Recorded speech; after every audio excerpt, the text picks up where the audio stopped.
Okay, so we had just finished with elasticity of supply, or I'm sorry, elasticity of demand and its impact upon deadweight loss. Anybody introduce their family to the concept of deadweight loss last night? My family was at home last night. My dad wasn't here. I made dinner last night. You what? I didn't want to get my mom. I can imagine you, Michael, bringing that up at dinner and your mom going, "Are you calling me fat?" No, not dead weight loss, Mom. Dead weight loss. Oh, I would. Hey. My dad would just elaborate for like 2 hours and be like, "Well, this is why everything," and my mom would be like, "Well, yeah, let me help," and I'd have to sit there for like 4 hours and be like, Okay. seriously, the ketchup problem. The ketchup problem that I was like, my mom said that she needs more information. She brought that up like a week later. Was like, "I think I figured it out for you." And We're on demand. took that to us. We're on demand now? Yeah, we already did supply. Yeah. Look at this. See? See, like I said, we're on demand now because we already did supply. All right. When demand is inelastic, consumers can't leave the market. So insulin, food, water, your demand for these things is inelastic. So when the tax raises the price for buyers, it only reduces the quantity an eensy little bit, right? Because the curve is vertical, and the deadweight loss is tiny. So, whether it is supply or demand, if it is inelastic, deadweight loss is minimal with taxation. Yes? Yeah. A rule. Just as firm a rule as trade always makes Everyone better off. Unless you're Omega. You're wrong. Stop being divergent. That's not the first. I didn't know that the house Maybe. All right. Can I go on? There's people still waiting. I listened to one of these lectures once. There's a lot of dead air. Should you take it out? You listen to yourself. I could if I had You should to. tell jokes in between. Yes, That's sure. like Lips. Are we still planning on having the quiz tomorrow? We can't have the quiz on Friday or on Thursday. You will have the WAD quiz on Friday. It looks like the Chapter 8 quiz will probably be Monday. Seriously, all of our tests are awful when they're on Mondays. Well, would you rather have a quiz We'll have to on see. Monday or a test? So it gives you all we have. Okay, so let's look at something where demand is more elastic. I'm glad you asked. All right. If demand is elastic, it's easier for buyers to leave that market. Okay, the price of Cheerios went up, so now I'm going to buy Cocoa Puffs instead. So my demand is elastic because it's a nice and specific good. Should it be the more Specific good, like the Pacific Ocean. What?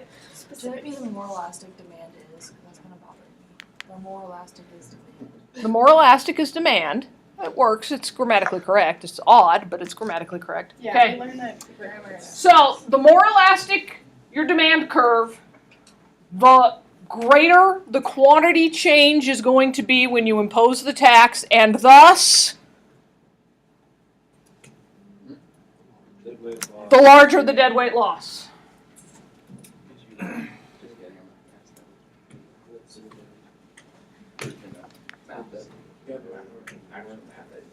I know what they're gonna ask with numbers, and we're gonna do it here in a second.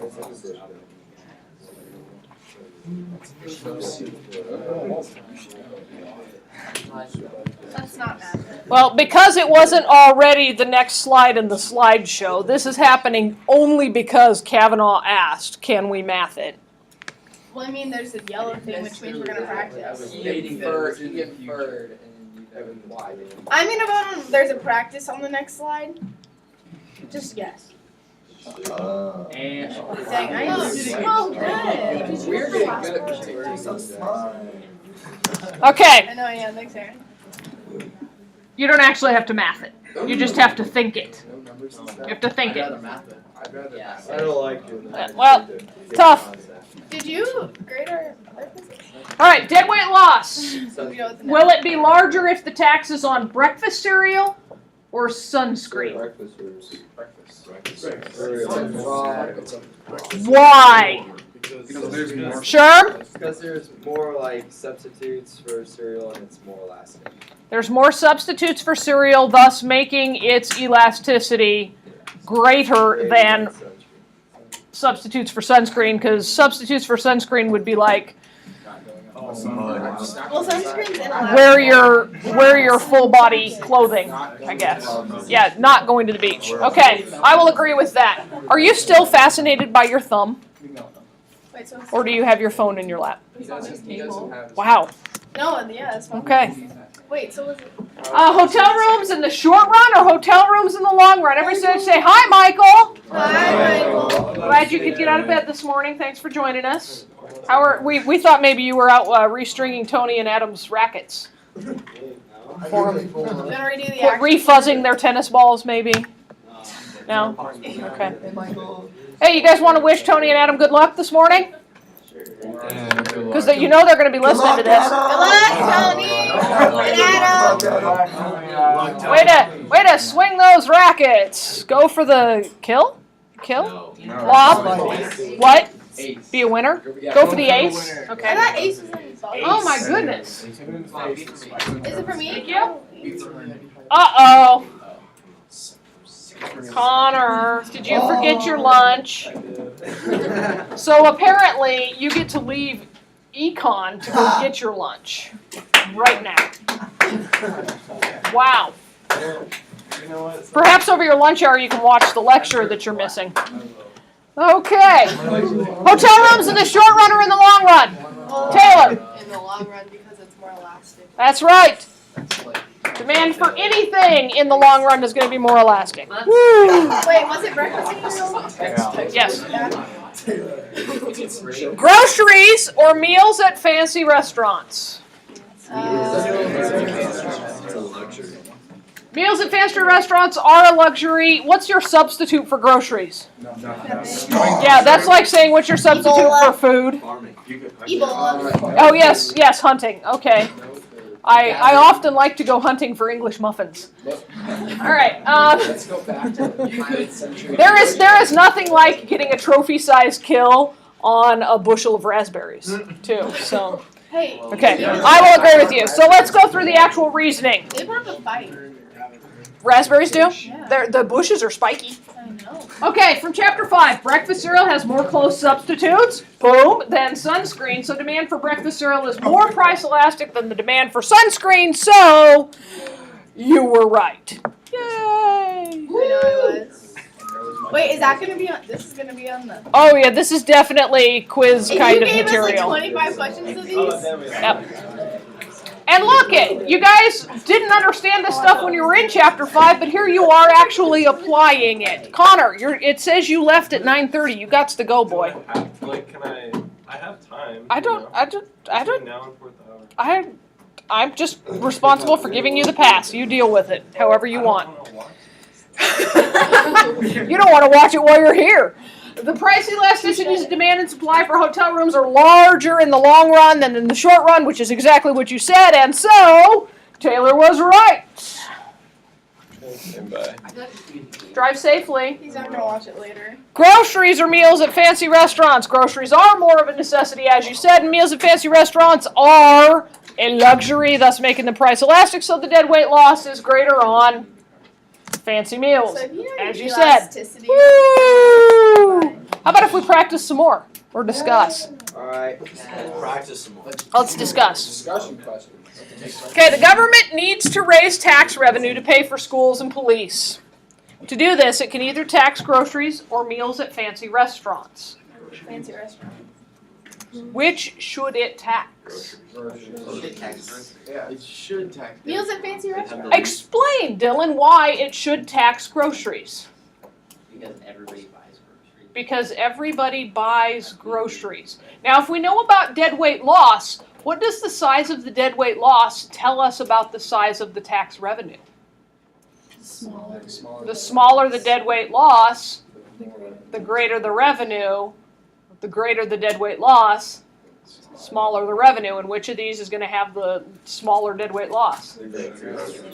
Okay, so why don't we tax groceries, and why do we heavily tax, especially in Omaha, restaurants? Because they still KK? have- Well, if you have the money to go to a fancy restaurant, you should have the money to like pay the extra $3 or $2. So KK says we're trying to aim the tax at those who are able to pay it.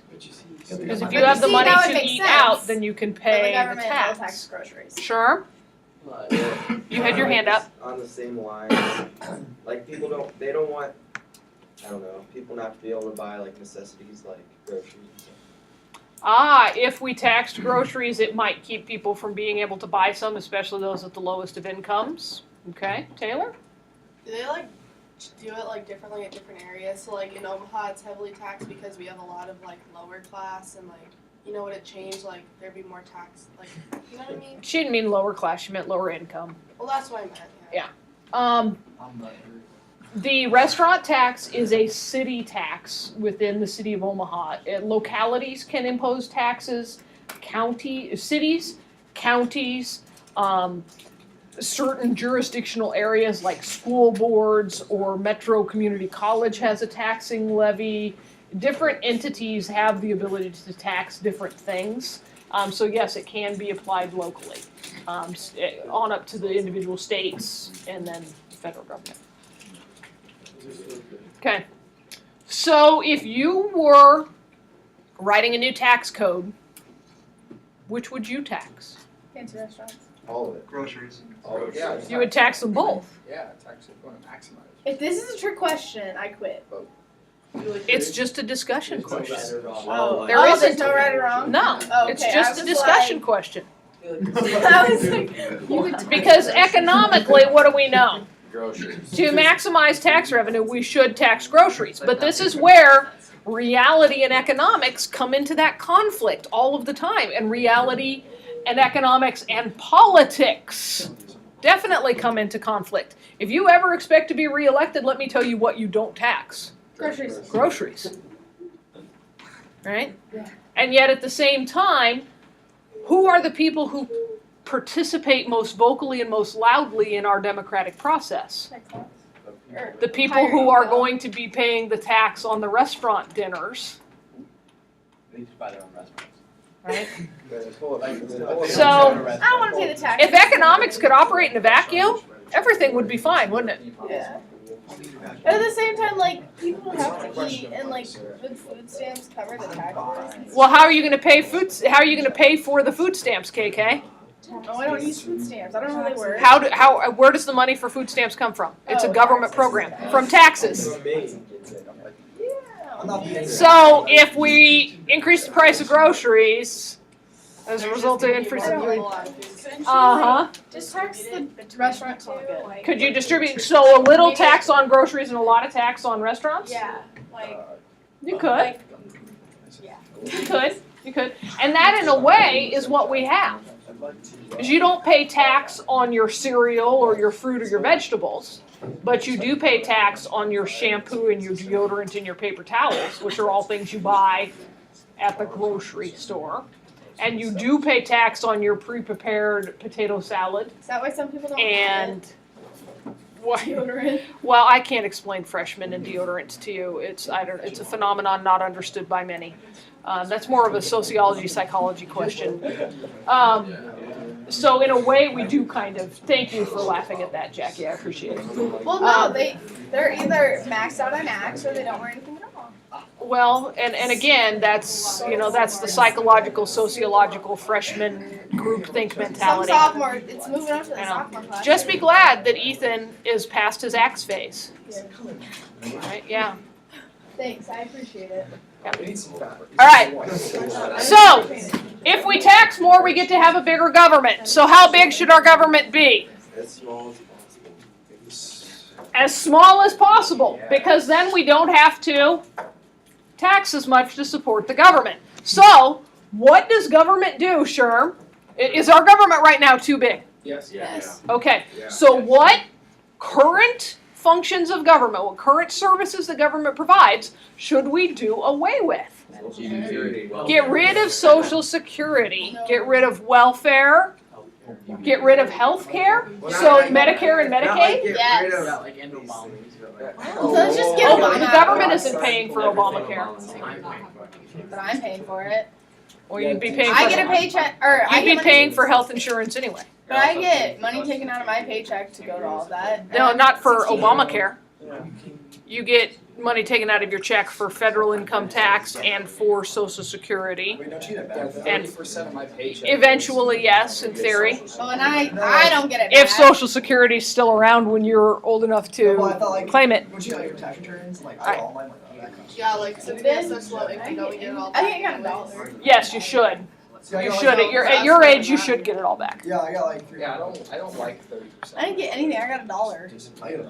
You'll get it all back, like all your. All right, so the larger the deadweight loss from taxation, the greater the argument for smaller government. As you were just talking about, the tax on labor income is especially important because it is the single largest source of government revenue. Those income taxes that come out of your paycheck is where the government gets its largest revenue. For the typical worker, the marginal tax rate, that's the tax on the very last dollar you earned, is about 40%. You end up, for every $100 you make, you get to keep, if you are average, you get to keep 60. Okay? Garbage, yes, garbage. So the question is, how big is the deadweight loss from that tax? And the answer is, it depends. How elastic is your labor supply? That's depressing. That is. You guys need to read with particular attention the deadweight loss debate that's in your book. There's a little section within this chapter about deadweight loss and the debate that revolves around it. You need to read that and pay attention to it. I guarantee you your short answer question on the quiz is about it. Okay? You need to not only read it, but you need to spend some time thinking about it and deciding what you think about it. Okay? I can't be any more clear or concrete than that. All right, if labor supply is inelastic, if you have to work, then your deadweight loss is small. Some economists think that our labor supply, when taken as a whole, is inelastic. Okay? Does that seem about right to you? Would you have guessed that labor supply is fairly inelastic? Yeah, most people have to work to live. Yeah. Most people end up working full-time regardless of whether they're earning great money or good money or okay money or barely enough money. Even people who don't have a full-time job end up working full-time because they do what? Get 2 or 3. There are plenty of people who work more than full-time. Okay? Some economists think that labor taxes really screw up our economy because there are some groups of workers, according to these economists, who have elastic labor supplies. They could work or not. Who might they be? Government employees. How about retirees? Lots of retirees work part-time jobs, just to have something to do to keep them busy. There's an increasing number of retirees who have to work part-time jobs to live because Social Security benefits aren't enough, and because taxes were high and cost of living was high, they couldn't save enough. I expect fully to work until I'm like 80 because I can't put enough money aside. Even if you retired, you would still be working. Act like you wouldn't. Oh, I would love to stay at home and woodwork and stuff. Yeah. All right. What, a week? So many workers can adjust their hours. Many families have a second earner. In fact, that is the norm in the United States now, where both parents produce an income, and that second income is at least partially elastic. That second labor supply is at least partially elastic. They don't necessarily all two-earner incomes. Two-earner households don't necessarily all have to have all of the second income. A lot of times a portion of that second income is discretionary. And so mom or dad could stay home part-time or not at all. And then we already talked about the elderly. And then here's something we haven't talked about a whole lot. We've mentioned it, we've alluded to it. The underground economy. This is people who work in professions that are prohibited by law, or who work or who are employed in ways that are not recognized by the government. We don't have this situation a lot here, but if you've ever been out,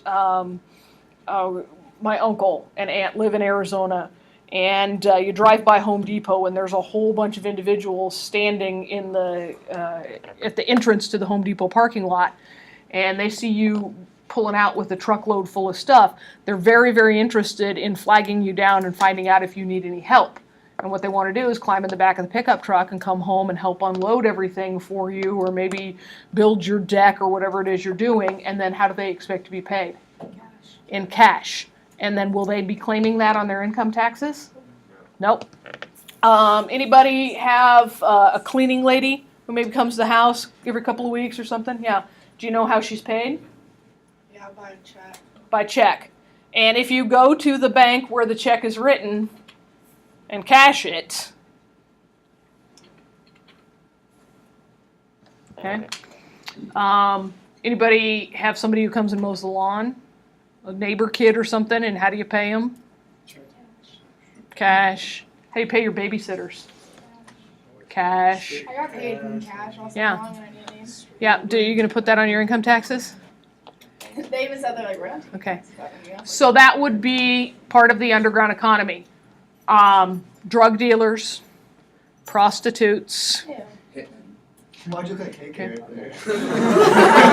I actually wasn't. I was looking at Shell and Kettleson talking back there. Miss Saigon right here. Wow. Okay. I'm sure. So, yes. I just gotta have a random question. Okay, Uh-huh. so economists think the government should be smaller, so like, Now, there's the two schools of thought. okay.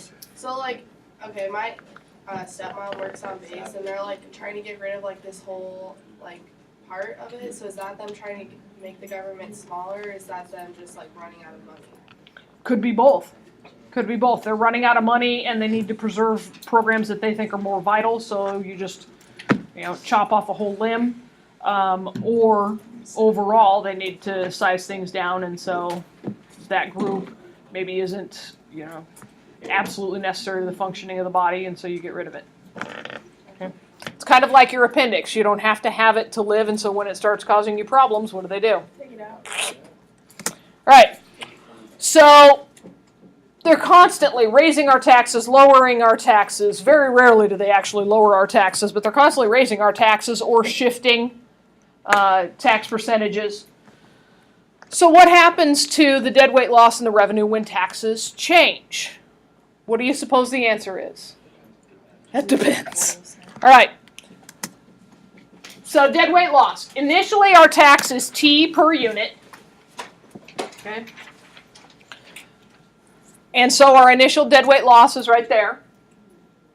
So if we increase the tax, what if we double the tax? We go from a 2% tax to a 4% Wouldn't tax. demand be? Demand isn't changing. Oh, no. Never mind. The tax changes. What happened to our deadweight loss? It increased 6. Boom! Right? Huge deadweight loss. It's pink for cancer awareness. Is it This is really? cancer aware deadweight loss. Okay? All right. Guess what the deadweight loss did? Did it double? No. What did it do? It more than doubled, for sure. More than doubled for sure, even though we just doubled the tax. So, think about this. Deadweight loss is lost tax revenue, correct? Yeah. Okay. Or, yeah, lost total surplus. Okay? So double our tax rate, and we more than double the deadweight loss. Let's make it smaller. Actually, let's make it a whole lot bigger. 3 times.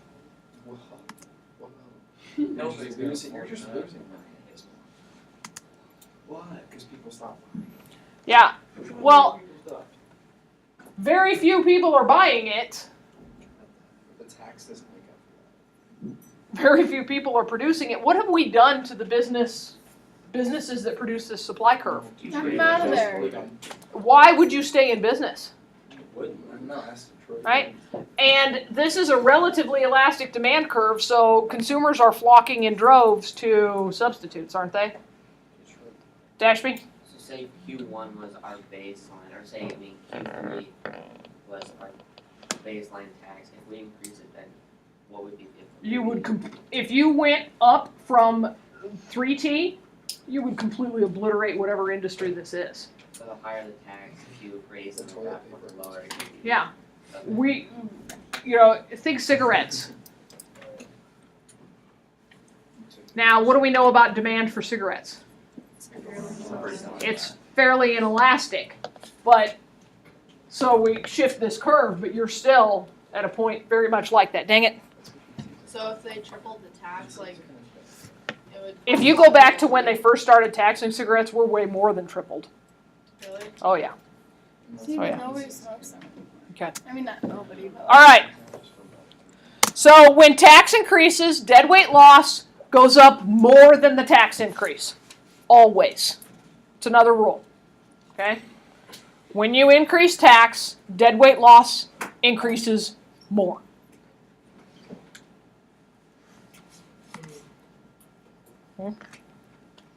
It's an analogy. This graph is hugely important. Read it. Deadweight loss, tax size, and Kavanaugh just said its growth is exponential. Right. Down here at the bottom, fairly good increases in tax, almost no increase in deadweight loss. Very little increases in tax, huge increase in deadweight loss. Yes? So the implication is that when tax rates are low, raising them doesn't impact deadweight loss very much. There's not much harm. Lowering low taxes doesn't give you much benefit. So if you keep taxes low, pretty much everything's going to be okay. When taxes are high, if you raise them even more, boom. When they're high, if you lower them, uber benefit. Now the question is, what's high and what's low? Yeah, I was gonna say. It depends on what you're taxing. Do you have examples? I haven't flipped my page yet. We'll get there. Okay. All right. Revenue and the size of the tax. When the tax is small, increasing the tax causes tax revenue to rise. Why?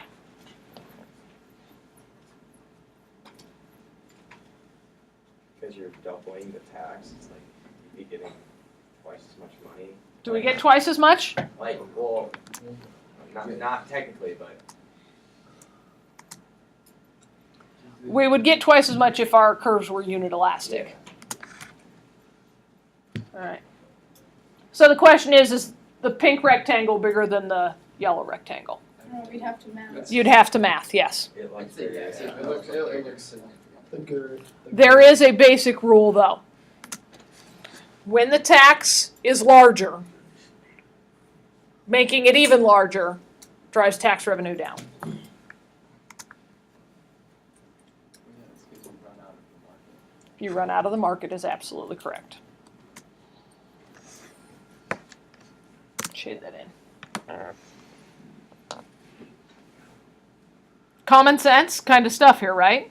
Kinda, yeah.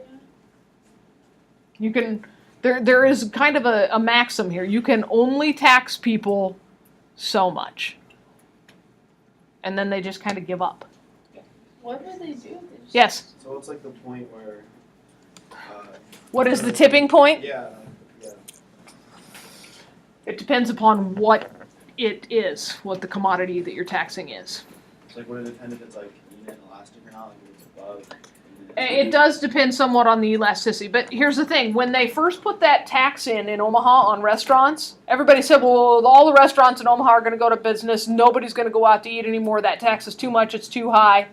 And guess what? Everyone still goes out to eat. They come to big money. Tax revenues have been much higher than they expected because it didn't change people's eating out habits at all. So we're clearly in the Chpt realm right now. They'd have to mess around with it to find out where their tipping point is. At what point will people find that much tax to be too excessive? It depends.